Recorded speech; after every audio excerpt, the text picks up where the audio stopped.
Right on schedule. On Monday, I said, don't buy gas if you don't have to. Wait. It's taken a couple days, but the gas prices have come down. It's funny, when wholesale price of gasoline goes up, the retail prices go up right away. When the wholesale price comes down, the retail prices take a few days. Anyway, I'm going to talk about the Canadian dollar. I'm going to talk about our housing problem and how we have no plan to fix it. And a few threats coming up in the next couple days. First up, the Canadian dollar. Everyone's freaking out. I don't understand. We're an oil-producing nation, and we manipulate our currency. The dollar's gone down, yeah, because the price of oil has gone down. That means less demand for Canadian dollars.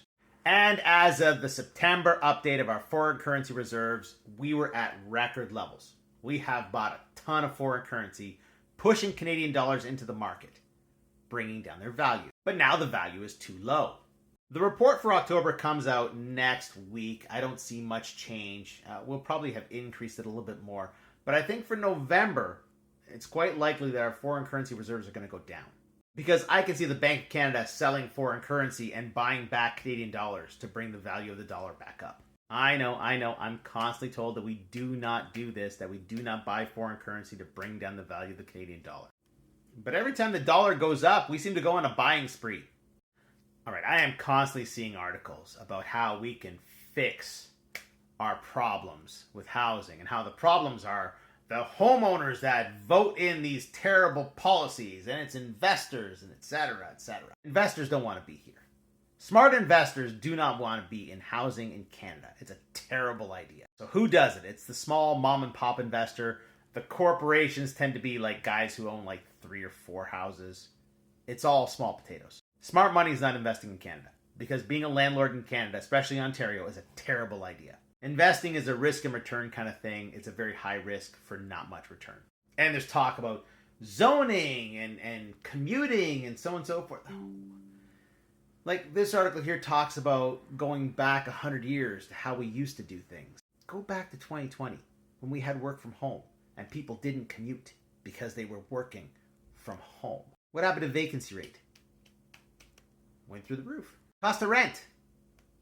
We spread the load in terms of population. We had less people commuting. There was less congestion on our roads and our highways. We put out less pollution.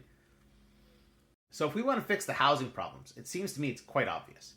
1, make the business of housing profitable for big companies who want to build big apartments instead of the small guy who wants to buy up houses. And then encourage work from home so fewer people need those apartments in big city centers, driving up the rent.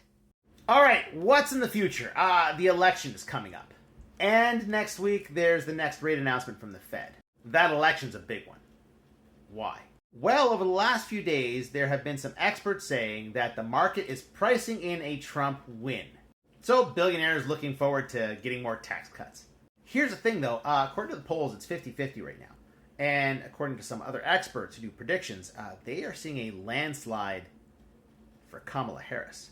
If Trump loses, and there's a very, very, very good chance he's going to lose, there may be a market panic in the wake of that election result. Not to mention that would probably add instability to the U.S. government, and instability always makes people upset, and they pull their money out of markets.